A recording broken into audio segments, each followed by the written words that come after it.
नमस्कार, मैं हूं आपके साथ सूरज भारद्वाज। कोरोना महामारी के जख्म अभी पूरी तरह भरे भी नहीं थे कि दुनिया के सामने एक और नाम तेजी से उभरने लगा, हंटा वायरस। हाल ही में एक समुद्री जहाज में हंटा वायरस के कई मामले पॉजिटिव आने के बाद से ही सोशल मीडिया पर दहशत है, सवाल हैं, आशंकाएं हैं कि क्या ये कोरोना की तरह दुनिया को फिर से लॉकडाउन की तरफ धकेल सकता है, क्योंकि कई देशों के लोग इस जहाज में सवार थे, 2 भारत से भी थे। क्या भारत के लिए ये नया खतरा है? क्या एक और महामारी दस्तक दे रही है, या फिर ये सिर्फ डर है, अफवाह है और आधा अधूरा सच? आज हम आपको बताएंगे हंटा वायरस का पूरा सच। क्या है ये वायरस, कहां से आया, इसका नाम कैसे पड़ा, दुनिया में कब कब इसने दस्तक दी, क्या ये इंसान से इंसान में फैल सकता है, भारत में इसकी क्या स्थिति है, और सबसे बड़ा सवाल, क्या ये कोविड जैसी तबाही मचा सकता है? हंटा वायरस कोई नया वायरस नहीं है। ये वायरस मुख्य रूप से चूहों और दूसरे रोडेंट यानी कुतरने वाले जीवों में पाया जाता है। संक्रमित चूहों के मल मूत्र और लार के जरिए ये इंसानों तक पहुंच सकता है। जब इनका सूखा मल या पेशाब हवा में मिलकर सांस के जरिए शरीर में जाता है, तब संक्रमण हो सकता है। दूसरा सवाल, इसकी शुरुआत कब हुई? हंटा वायरस की कहानी 1950 के दशक से शुरू होती है। कोरियाई युद्ध के दौरान कई सैनिक एक रहस्यमयी बीमारी से बीमार पड़े। उन्हें तेज बुखार, ब्लीडिंग और किडनी फेलियर जैसे लक्षण हुए। कई सालों तक वैज्ञानिक इसकी वजह नहीं समझ पाए। फिर 1978 में दक्षिण कोरिया के वैज्ञानिक हो वेंग ली ने पहली बार इस वायरस की पहचान की। यहीं से हंटा वायरस रिसर्च शुरू हुई। एशिया और यूरोप में फैलाव देखने को मिला। फिर इसके बाद अलग अलग स्ट्रेन्स मिले। तीसरा सवाल, इसका नाम पड़ा कैसे? जिस इलाके में यह वायरस पहली बार पहचाना गया, वहां एक नदी बहती है, हंटन रिवर। इसी नदी के नाम पर इसका नाम रखा गया, हंटा वायरस। चौथा सवाल ये कि क्या ये कोविड की तरह तबाही मचा सकता है? इसका जवाब है फिलहाल तो नहीं, क्योंकि ये कोविड जैसा मास स्प्रेडिंग वायरस नहीं है। ये लोकलाइज्ड रहता है और संक्रमित चूहों के संपर्क से जुड़ा है। लेकिन इसका एक किस्म यानी स्ट्रेन एंडीज वायरस के नाम से जाना जाता है और माना जाता है कि ये इंसानों से इंसानों में फैलता है। हालांकि ऐसा हुआ काफी कम है। एंडीज वायरस मुख्य रूप से अर्जेंटीना और चिली में पाया जाता है। साल 2018 के आखिर में अर्जेंटीना में इस वायरस का प्रकोप फैला था, जिसका पता उन लोगों से लगाया गया जिन्होंने एक पार्टी में हिस्सा लिया था। माना जाता है कि वायरस से संक्रमित एक ही व्यक्ति ने अनजाने में 34 लोगों में यह वायरस फैला दिया, जिनमें से 11 लोगों की मौत हो गई। फिर 1990 के दशक में अर्जेंटीना और चिली के एंडीज माउंटेन्स में रहस्यमय संक्रमण के मामले की जांच के दौरान वैज्ञानिकों ने एक नए हंटा वायरस स्ट्रेन की पहचान की। पहाड़ी क्षेत्र से जुड़ाव के कारण इसका नाम एंडीज वायरस रखा गया। ये इसलिए भी खास है क्योंकि ये रेयर मामलों में इंसान से इंसान में फैलने की क्षमता दिखा चुका है। सबसे ज्यादा केसेस चीन में देखने को मिले। चीन के अलावा Russia, Finland, Sweden, Germany, Balkans regions में भी कई केस रिपोर्ट हुए।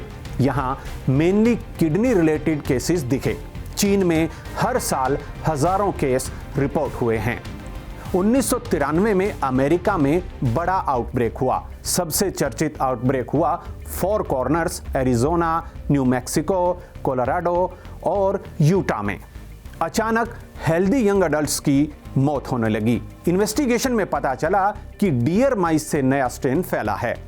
डियर माइस इसलिए कहा जाता है क्योंकि इन चूहों की रंगत और शारीरिक बनावट काफी हद तक हिरण से मिलती जुलती है।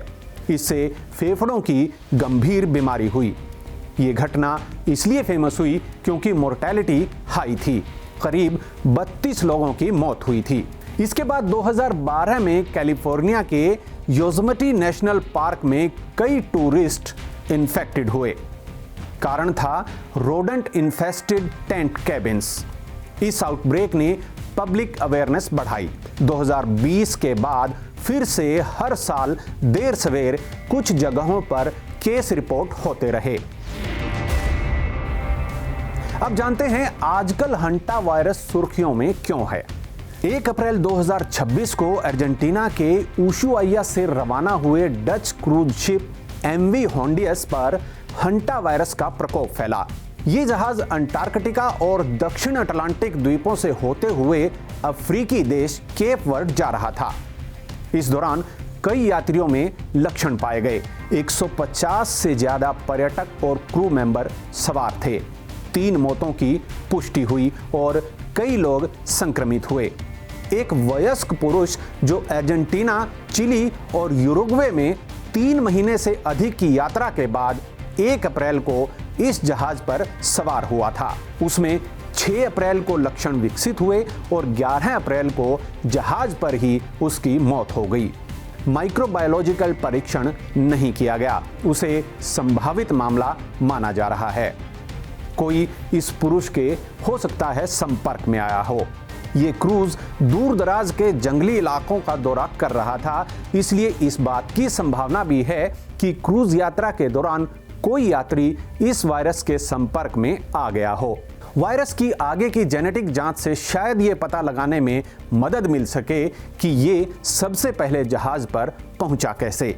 विशेषज्ञों का कहना है कि दुनिया भर की आबादी के लिए इस वायरस के संक्रमण का जोखिम बहुत कम है।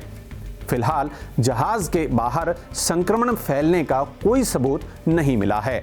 हालांकि कुछ यात्री जो उतर गए थे उनकी भी पहचान कर ली गई है। अगर भारत की बात करें तो इस जहाज में 2 क्रू मेंबर भारतीय भी थे जो पूरी तरह से स्वस्थ हैं। अब तक इस जहाज में 7 के संक्रमण की पुष्टि हो चुकी है, 3 की मौत हो चुकी है, जबकि 10 से 12 के करीब संदिग्ध हैं। अब सवाल यह है कि भारत में इसकी क्या स्थिति है। भारत में कंफर्म्ड लार्ज आउटब्रेक्स बहुत रेयर हैं। भारत में अब तक हंटा वायरस का ऐसा कोई बड़ा और आधिकारिक रूप से साबित प्रकोप सामने नहीं आया है जिसमें बहुत बड़ी संख्या में लोग संक्रमित हुए हों। कभी कभी सर्विलांस स्टडीज में एंटीबॉडीज मिली हैं। एंटीबॉडीज तब बनते हैं जब शरीर कभी किसी वायरस के संपर्क में आया हो और उससे लड़ने की कोशिश की हो, पर अभी तक ऐसा कोई प्रकोप देखने को नहीं मिला है। भारत सरकार का स्वास्थ्य मंत्रालय स्थिति पर लगातार नजर बनाए हुए है। WHO के साथ समन्वय में प्रिकॉशनरी सर्विलेंस बढ़ाई गई है। हालांकि मंत्रालय ने साफ किया है कि फिलहाल भारत में हंटा वायरस का कोई कंफर्म्ड आउटब्रेक नहीं है और देश के लिए तत्काल सार्वजनिक स्वास्थ्य खतरे जैसी स्थिति नहीं है। फिर सवाल उठता है कि ये बार बार क्यों आता है। उसकी वजह है जब रोडेंट पॉपुलेशन बढ़ती है, यानी चूहे और दूसरे जो कुतरने वाले जीव हैं उनकी संख्या बढ़ती है, जिसका कारण बारिश हो सकता है, फूड की अवेलेबिलिटी हो सकती है और इकोलॉजिकल चेंजेस भी हो सकते हैं, तो ये इनमें ह्यूमन एक्सपोजर बढ़ता है, उससे रिस्क भी बढ़ता है। आप ये भी सोच रहे होंगे कि प्लेग भी तो चूहों से ही फैलता है, तो हंटा वायरस और प्लेग दोनों में फर्क क्या है। सबसे बड़ा फर्क है कि प्लेग बैक्टीरिया की वजह से फैलता है, जबकि हंटा वायरस एक वायरल बीमारी है। प्लेग एंटीबायोटिक से ठीक हो जाता है, यानी इसकी दवा बन चुकी है, लेकिन हंटा वायरस की विशेष दवा आमतौर पर नहीं बनी है जो इस वायरस को सीधा मार सके, बल्कि डॉक्टर्स शरीर को संभालते हैं ताकि खुद वायरस से शरीर अपने आप लड़ सके। तो कुल मिलाकर सच यही है कि हंटा वायरस कोई नया खतरा नहीं है। दुनिया इसे पिछले करीब 70 सालों से जानती है। कोरिया से शुरू हुई इसकी पहचान चीन, यूरोप, अमेरिका, दक्षिण अमेरिका तक पहुंची। कई बार आउटब्रेक भी हुए, मौतें भी हुई, लेकिन ये कोरोना जैसा बेकाबू, तेजी से इंसान में फैलने वाला वायरस नहीं बन पाया। हाँ, इसकी कुछ रेयर किस्में हैं, जैसे एंडीज वायरस सीमित परिस्थितियों में इंसान के बीच फैलने की क्षमता दिखा चुका है। लेकिन इसे हल्के में लेना भी भूल होगी। भारत के लिए फिलहाल राहत की बात यह है कि अब तक देश में इसका कोई बड़ा आधिकारिक आउटब्रेक सामने नहीं आया है। स्वास्थ्य मंत्रालय और WHO लगातार निगरानी बनाए हुए हैं और फिलहाल घबराने जैसी कोई स्थिति नहीं है। लेकिन इसका मतलब ये भी नहीं कि खतरे को नजरअंदाज कर दिया जाए, क्योंकि हंटा वायरस की सबसे बड़ी ताकत लापरवाही है। जहां चूहों की संख्या बढ़ती है, सफाई कम होती है और जागरूकता घटती है, वहां इसका खतरा बढ़ सकता है। इसलिए डरने की नहीं, समझने की जरूरत है। अफवाहों पर नहीं, वैज्ञानिक तथ्यों पर भरोसा करने की जरूरत है, क्योंकि हर वायरस महामारी नहीं बनता, लेकिन हर चेतावनी को गंभीरता से लेना जरूरी होता है। और याद रखिए, वायरस से लड़ाई डर से नहीं, जानकारी, सतर्कता और वैज्ञानिक समझ से जीती जाती है।